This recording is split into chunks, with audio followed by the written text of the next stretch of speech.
Allez, c'est l'heure de la finale. Oh, dernier bonjour de la journée. Brice Guyard aux côtés, avec moi Maxime Potti, pour vous commenter la finale entre deux tireurs incroyables aujourd'hui. L'américain Race Imboden sur votre gauche et l'italien Garozzo à droite. 1-0 pour l'italien. J'en discutais avec des copains de tout à l'heure et je leur disais, vous allez voir, ça va être une grosse baston au milieu de piste. Voilà, les deux, ils vont pas vouloir reculer. Et en fait, ils vont combattre sur 5 mètres carrés.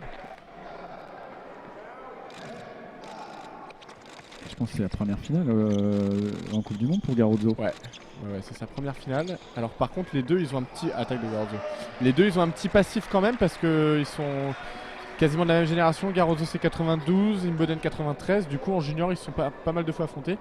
Et je crois que c'était plutôt à l'avantage de Garozzo. Mais depuis, quand même, attaque d'Imboden. Ouais, bien saisi là sur la marche un peu trop franche de l'italien qui se bloque. Imboden en profite pour effectuer une attaque sur la préparation. En junior, vous aviez Garozzo qui était au-dessus de Imboden. Et depuis, en senior, Imboden, il a quand même eu un statut qui a évolué. Alors après, la différence, c'est que les Américains, ils les ont sortis très tôt sur le circuit senior, alors que les Italiens, même en étant très très forts en junior, il y avait quand même les seniors qui restaient au-dessus. Donc c'est normal de ne le voir arriver que maintenant, finalement, à la différence des Américains, qui eux ont tout reconstruit et ont misé sur la jeune génération. Alors, et je viens de me rappeler d'un truc aussi, c'est que l'année dernière, en 64 ou en 32, je crois que c'est en 32, Garozzo avait affronté Imboden. Il lui avait mis une dérouillée, il lui avait mis 15-8. C'était un autre temps, Imboden n'était pas du tout au même niveau. Mais voilà, il y a un an presque jour pour jour, ils se sont déjà affrontés sur ce CIP.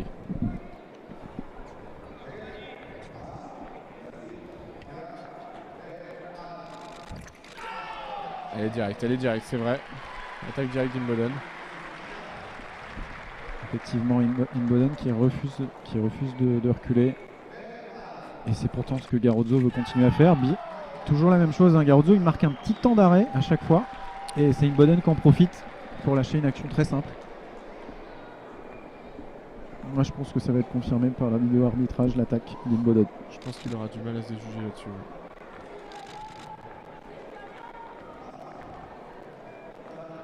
Il aura du mal à se déjuger là-dessus. Mais dans l'idée, je vois un peu ce que Garozzo voulait demander, mais c'était un peu dur. Oh là là. Et ils ont quasiment, encore une fois, hein, Garozzo il a toujours pas reculé derrière sa ligne de mise en garde et Imboden il recule pas beaucoup non plus. Hein. Un petit peu plus, mais voilà, hop là, ça s'arrête là. À la Brice, je pense qu'on peut miser sur un match qui dure moins de 3 minutes. Hein. Il y a eu 30 secondes pour mettre 9 touches. Attaque de Garozzo. Attaque de Garozzo, ouais. Ouais, c'est ça. Oh là là, baston. C'est que de la baston au milieu de piste. Alors là, il y a eu une attaque finalement sur un rythme très lent de la part de Garozzo. Imboden qui a essayé de le surprendre par une attaque hyper rapide. Donc visuellement, c'est vrai qu'on a l'impression que c'est Imboden qui va le plus vite, qui part en premier, mais c'était déjà Garozzo qui avait initié son attaque. Lente, mais il finit. Voilà, confirmé. Bon, confirmé après avoir demandé la vidéo d'Imboden quand même. Il a quand même tenté le coup. Ouh là là. Quelle puissance dans le marché fente là. Oh belle. Ouais, c'est vraiment un pugilat de milieu de piste. Ah ouais. Mais il faudrait que ça donne des idées à Enzo Lefort, là, de lui montrer qu'il faut s'imposer tout de suite dès le aller, là, venir. C'est l'attaque normalement non valable. Moi j'aurais donné l'attaque non valable. Moi je suis d'accord, il marque un temps d'arrêt Garozzo là. Pour le coup, il est pas sur un rythme fluide vers l'avant, il se bloque vraiment. Imboden part bien dans le bon temps. Là, s'il la donne à Garozzo, vu tout ce qu'on apprend aux jeunes tireurs dans les clubs en France, c'est un peu dur de leur expliquer l'escrime. Mais l'arbitre, Miguel Machado, la vidéo lui explique et lui dit moi je la sens pas comme ça.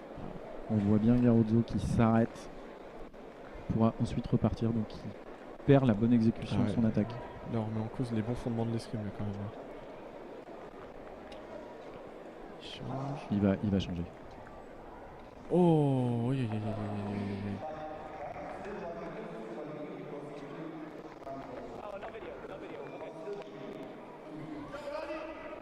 Alors j'ai pas compris ce qu'il a expliqué là, Bodo. Et en fait, il lui a expliqué que malheureusement, il n'avait pas eu accès à la vidéo, donc il reste sur sa première décision. D'accord, ok. Là c'est ah bah, alors là je suis pas d'accord par contre. Bon bah il compense on va dire. Parce que là moi par contre Garozzo je trouve qu'il s'est pas arrêté là.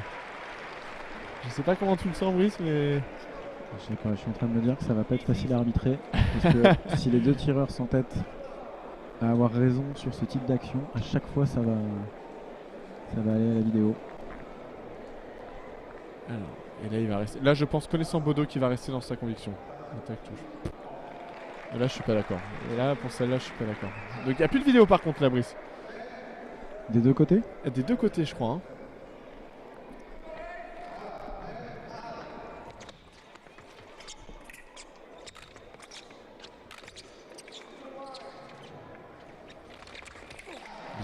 Bien amené de la part de Garozzo.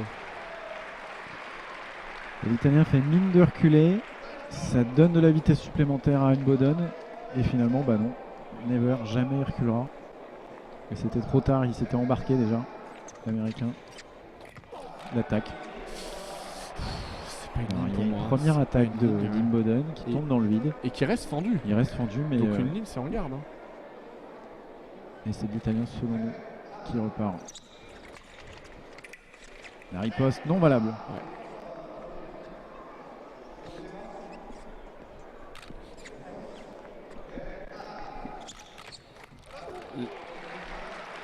Là c'est l'attaque de Unboden en effet. Bon on est toujours sur le même schéma. De la ligne de mise en garde il reste sur la ligne de mise en garde, ça bouge pas beaucoup. Et du coup ça enchaîne les touches. Là pour vous donner un exemple, il y a des matchs où en une minute comme ça il n'y a pas encore eu de touche hein. Là ils sont déjà à 15 touches. Ouais, ils ont fait plus de la moitié du job.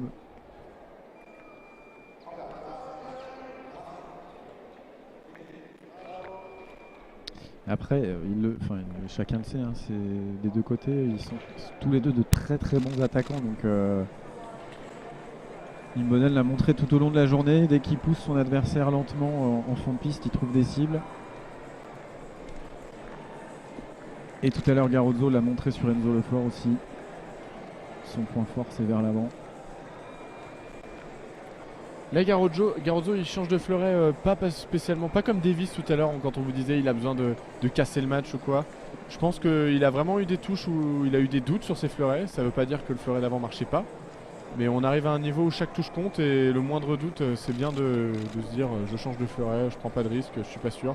Et surtout faut pas qu'il doute en fait. S'il passe tout le match à douter. Voilà. Et là il est seul à allumer. Et là il est seul à allumer parce qu'il a confiance en lui et qu'il n'hésite pas à lâcher son attaque.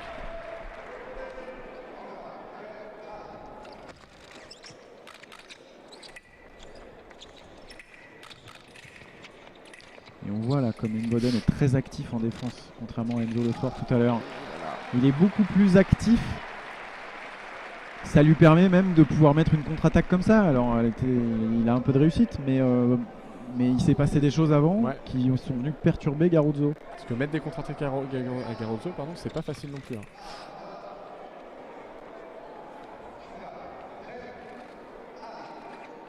J'étais pas pris une bonne. Garozzo s'arrête, c'est fair play. Les deux gars c'est des bons mecs. Pas de soucis là-dessus. Même si c'est des guerriers. Non mais ce qui est bien, enfin on voit plus trop, ça joue pas trop la comédie quoi. Ouais c'est vrai. C'est franc, ouais. Il n'y a pas de... Et du coup c'est plus simple au niveau de l'arbitrage aussi vis-à-vis des arbitres, c'est beaucoup plus respectueux. Ça reste très engagé dans le combat mais au moins c'est hyper fair play. Mais même sur le circuit en général, il n'y a pas... Enfin, c'est des gens assez... Enfin, bien sûr, après, ça gueule un peu sur les arbitres ou quoi, mais je trouve que le circuit est assez sain sur cette génération. J'ai déjà entendu des anecdotes comme quoi avant c'était pas toujours pareil. Avant on faisait avec ce qu'on avait. Hein. L'intox, ça en faisait bien partie. Mais en plus, il n'y avait pas la vidéo avant. Il n'y avait pas la vidéo, ouais, donc c'est vrai, celui qui criait le plus fort ou qui était le plus sympa sur la piste comme en dehors.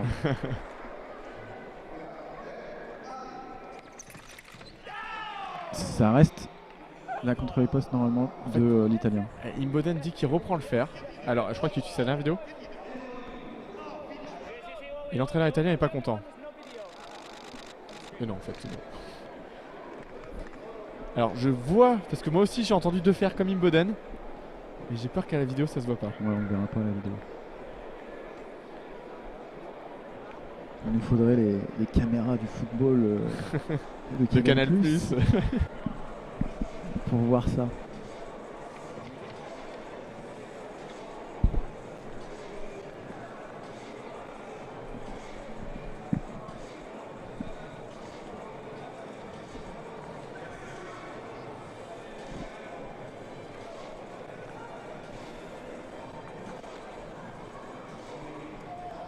Ils l'ont vu à la vidéo, Brice, ils l'ont vu à la vidéo. Ouais, c'est fort.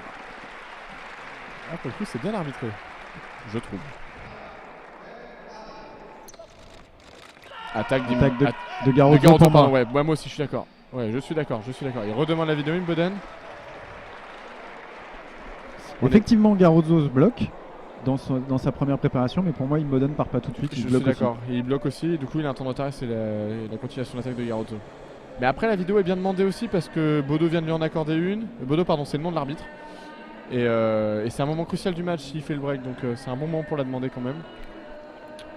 Et Bodo, toujours attaque de Garozo. Bien jugé. Plus de vidéo de part et d'autre. Ce qui fait que l'arbitre peut, de son propre chef, aller consulter les vidéos, mais c'est pas le tireur qui lui emmènera regarder.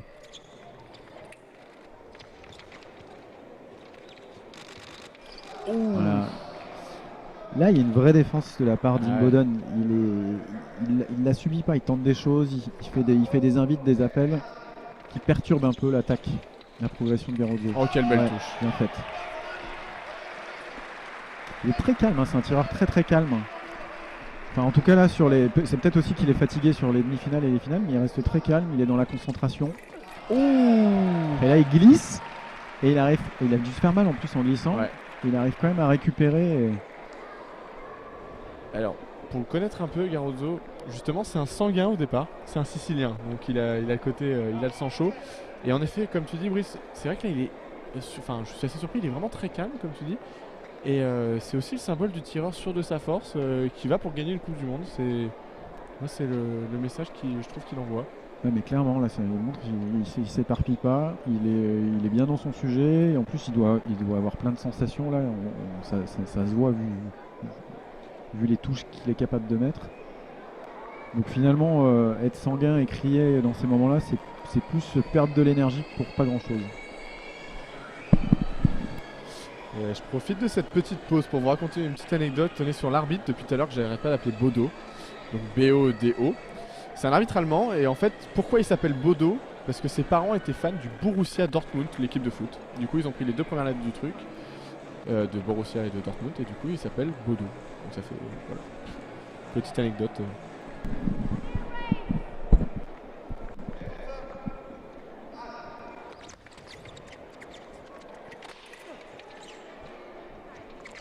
Et ouais, et ça fait un paquet de touches que Imboden prenait dans son terrain, justement où Garozo lui mettait la pression, et là il a décidé de vraiment plus reculer, d'encore moins reculer qu'avant. Regardez là, il va prendre l'initiative dès le début là. Attaque de Garozo. Ouais, Imboden demande première attaque de Garozo, non, et c'est lui qui repart, mais Imboden pour moi il repart pas. Ouais. Et Garozo toujours sûr de sa force là, il fait pas, il crie pas pour rien.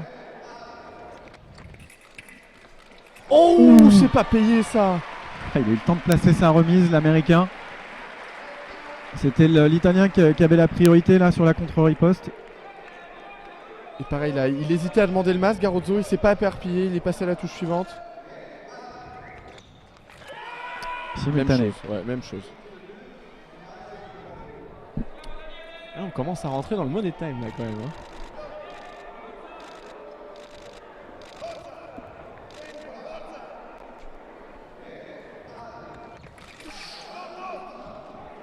Imboden qui a une super technique de pointe quand même, hein. Ça arrive vite.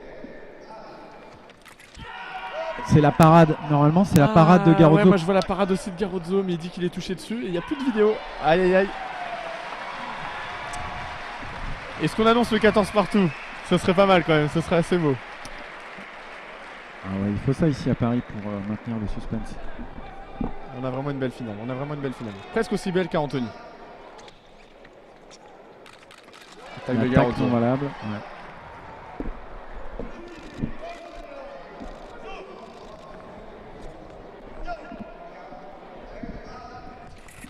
Oh, Oh là là. C'est l'Italien qui fait le bel effort de venir contrer l'attaque de l'Américain et il touche pas sur sa riposte. Et c'est la continuation d'Imboden qui marque le point. Allez, un petit 14 partout là, Allez Daniel. Attaque d'Imboden. Ouais, c'est l'attaque de l'Américain, c'est franc. Voilà. En fait, les deux partent en même temps des jambes. Il y en a vraiment un du bras qui prend l'initiative en premier, c'est fluide. Je pense qu'à la vidéo, ça va vraiment confirmer.